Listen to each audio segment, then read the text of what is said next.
چھٹی کا دن ہو، فرصت کے لمحات ہوں اور راوی جناب جہلم سب چین ہی چین لکھتے ہوں، ایسے میں بندہ فلسفے کی کوئی کتاب اٹھائے اور پڑھنا شروع کر دے تو لگتا ہے جیسے زندگی کی تمام گتھیاں اس میں سلجھا دی گئی ہوں۔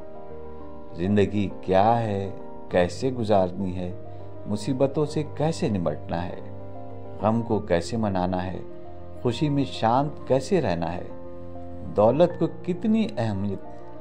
کتنی اہمیت دینی ہے، سکون کیسے حاصل کرنا ہے، موت کے وقت کیا کرنا ہے۔ غرض زندگی کا کوئی ایسا پہلو نہیں جس پر فلسفے کی کتابوں میں بحث نہ کی گئی ہو۔ مجھے یہ مباحث بہت پسند ہیں۔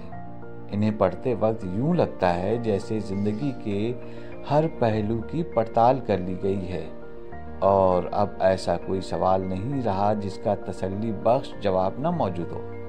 لیکن حقیقت یہ ہے کہ اس پڑتال کے باوجود تاحال زندگی کا کوئی ایسا جامع مطلب تلاش نہیں کیا جا سکا جو انسان کو مطمئن کر سکے۔ کبھی ہمیں یہ بتایا جاتا ہے کہ زندگی جہد مسلسل کا نام ہے۔ وہ انسان ہی کیا کہ جس کی زندگی جد و جہد سے عبارت نہ ہو۔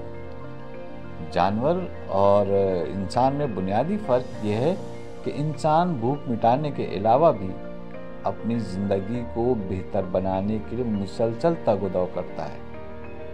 آپ یہ بات پڑھتے ہیں اور کسی حد تک خود کو اس سے متفق پاتے ہیں کہ اچانک ایک اور صاحب کی طرف سے دلیل آتی ہے کہ زندگی کو بہتر بنانے کے لیے دن رات کام میں جٹے رہنا اور نام نہاد کامیابی کی خاطر اپنے سے کمتر لوگوں کو رونتے ہوئے آگے بڑھنا کوئی انسانیت نہیں۔ ایسے انسانوں اور ان جانوروں میں کوئی فرق نہیں جو شکار کی خاطر ایک دوسرے کو کاٹ ڈالتے ہیں۔ انسان کی زندگی کا مقصد تو دائمی سکون ہونا چاہیے۔ یہ تو نری حماقت ہے کہ انسان لمحہ موجود کو بھلا کر اندیکھے مستقبل کے لیے پریشان رہے اور ہر وقت اسی سوچ میں غلطا رہے کہ آئندہ کی زندگی مزید کیسے بہتر ہوگی۔ پھر یہ صاحب پوچھتے ہیں کہ بھلا بتاؤ تو یہ دائمی سکون کس چڑیا کا نام ہے؟ خوشی کیا ہوتی ہے؟ اطمینان کیسے حاصل کیا جا سکتا ہے؟ ان سوالات سے دماغ کو جھنجھوڑنے کے بعد ہمیں بتایا جاتا ہے کہ قلب کا اطمینان صرف اسی صورت حاصل ہو سکتا ہے جب انسان دنیا کی خواہشات سے چھٹکارا پا لے۔ بہت خوب، کیسی آسان بات ہے۔ دنیاوی خواہشات سے چھٹکارا پا لو اور ہمیشہ کے لیے خوش رہو۔ آپ اس نقطہ نظر پر بھی اش کر اٹھتے ہیں اور مزید داد دینے کی نیت سے آگے بڑھتے ہیں تو معلوم ہوتا ہے کہ اگلا فلسفی تو مزید سنکیے ہے جس نے اس مکتبہ فکر کے بھی پرخچے اڑا دیے ہیں۔ یہ فلسفی کہتا ہے کہ یہ عالم رنگ و بو سب خواب و خیال ہے، مایا ہے، حقیقت میں کوئی بھی شے وجود نہیں رکھتی، زندگی ایک واہمہ ہے۔ چیخوف۔ بات یہاں ختم نہیں ہوتی، ذرا ان حضرت کی بھی سن لیں، یہ کیا کہتے ہیں۔ یہ عملیت پسند ہیں۔ ان کا کہنا ہے کہ یہ سب فلسفیانہ موشگافیاں ہیں، حقیقت سے ان کا کوئی تعلق نہیں۔ انسان اسی صورت میں خوش رہ سکتا ہے جب اس کی زندگی میں کوئی مصیبت نہ ہو، اور زندگی میں مصیبتوں سے چھٹکارا پانے کا ایک بڑا ذریعہ دولت ہے۔ بہتر ہے کہ پہلے ڈھیر ساری دولت اکٹھی کر لی جائے اور اس کے بعد کسی جزیرے پر محل خرید کر وہاں پہ فلسفے کی کتابیں پڑھ کر محفوظ ہوا جاوے۔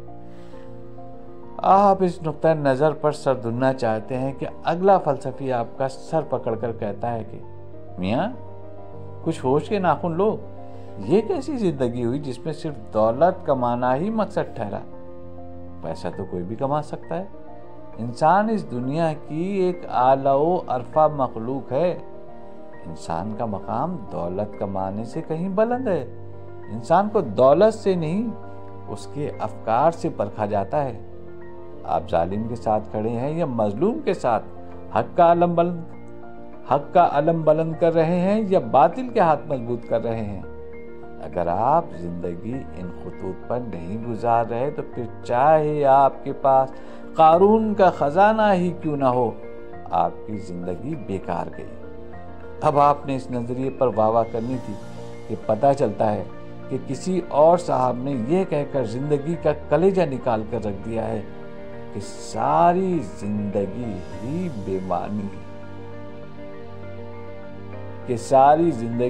بے معنی ہے، چاہے جو کچھ بھی کر لو، آخر ایک دن مرنا ہے۔ جس طرح بے تحاشا پیسہ کمانے کا کوئی فائدہ نہیں، اسی طرح غریب کی مدد کا بھی کوئی فائدہ نہیں۔ آپ کچھ بھی کر لیں، دنیا سے غربت، بھوک اور ظلم ختم نہیں کر پائیں گے۔ آپ کی زندگی ختم ہو جائے گی۔ یہ سب کچھ کار لا حاصل ہے۔ ہم اس دنیا میں نہ کسی مقصد کے لیے آئے اور نہ ہی ہمارا کوئی عظیم مرتبہ ہے۔ یہ تمام خوش فہمیاں ہیں جو ہم نے پال رکھی ہیں۔ جیسے روتے ہوئے آئے تھے ویسے ہی روتے ہوئے چلے جائیں گے، خالی ہاتھ، بنا کسی مقصد کے۔ یہاں پہنچ کر مذہب کے ایک عالم بحث میں کود پڑتے ہیں اور ہمیں بتاتے ہیں کہ یہ تمام فلسفے گمراہی کی جانب لے جاتے ہیں۔ اس دنیا کی تخلیق کا ایک مقصد تھا، انسان کا امتحان لینا، اسے آزمائش میں ڈالنا اور یہ طے کر لینا کہ آیا وہ سرکش ہے یا خدا کا تابع فرمان۔ انسان کے دنیاوی اعمال کی بنیاد پر ہی اس کی آئندہ زندگی کا فیصلہ ہوگا۔ لہٰذا اس زندگی میں ہمارا واحد مقصد دائمی جنت کا حصول ہونا چاہیے۔ اصولاً تو یہاں بحث ختم ہو جانی چاہیے، مگر ہمارے فلاسفہ پھر ایک نیا پہلو تلاش کر کے سامنے لاتے ہیں اور کہتے ہیں کہ اصل مذہب انسانیت ہے۔ جو انسان یہ مذہب اپنا لیتا ہے وہ دنیا اور آخرت میں سرخرو ہو جاتا ہے۔ انسانیت کی خدمت ہی زندگی کی اصل معراج ہے۔ وما علینا الا البلاغ، وما علینا الا البلاغ۔ زندگی کی معنویت کی کوئی ایک تعریف کرنا ممکن نہیں۔ کوئی یہ نہیں کہہ سکتا کہ میں نے زندگی کا فلاں مطلب جان لیا، لہٰذا اسے ایک مخصوص طریقے سے زندگی گزارنی چاہیے۔ زندگی تو ہر لمحہ رنگ بدلتی ہے، اس کا کوئی ایک مطلب نہیں، اس کے مختلف شیڈز ہیں جو ہمیں وقت گزرنے کے ساتھ ساتھ اچھے یا برے لگتے ہیں۔ جب ہم بیزار ہوتے ہیں تو لگتا ہے جیسے زندگی بے معنی ہے، خوش ہوں تو لگتا ہے جیسے اس زندگی میں صرف رنگ ہی رنگ بھرے ہیں، بیمار ہوں تو لگتا ہے کہ موت ہی اٹل حقیقت ہے۔ کبھی لگتا ہے کہ زندگی محض محبت سے عبارت ہے، رشتے، ناطے، دوستیاں ہی اصل میں زندگی کی رونق ہیں، اور کبھی ایسے لمحے بھی آ سکتے ہیں جب آپ کو انہی لوگوں کے بارے میں سنگ دلانہ فیصلے کرنے پڑے جن کے بارے میں آپ نے کبھی ایسا سوچا ہی نہیں تھا۔ کبھی یہ زندگی طوفان میں سمندر کی لہروں کے مانند بپر جاتی ہے اور کبھی صحرا کی رات کی طرح ٹھہر جاتی ہے۔ لیکن زندگی کا کوئی بھی رنگ ہو، کوئی بھی لمحہ ہو، اس کی محدودیت اٹل ہے، اور جو شے محدود ہوتی ہے اس کی قدر بڑھ جاتی ہے۔ زندگی میں وقت محدود ہے، وہی قیمتی ہے۔ سو ایک دن ہماری زندگی میں ایسا بھی آئے گا جب ہم یہ سوچ کر آہیں بھریں گے کہ کاش ہمیں غم منانے کے لیے ہی مزید وقت مل جائے۔ بقول غالب،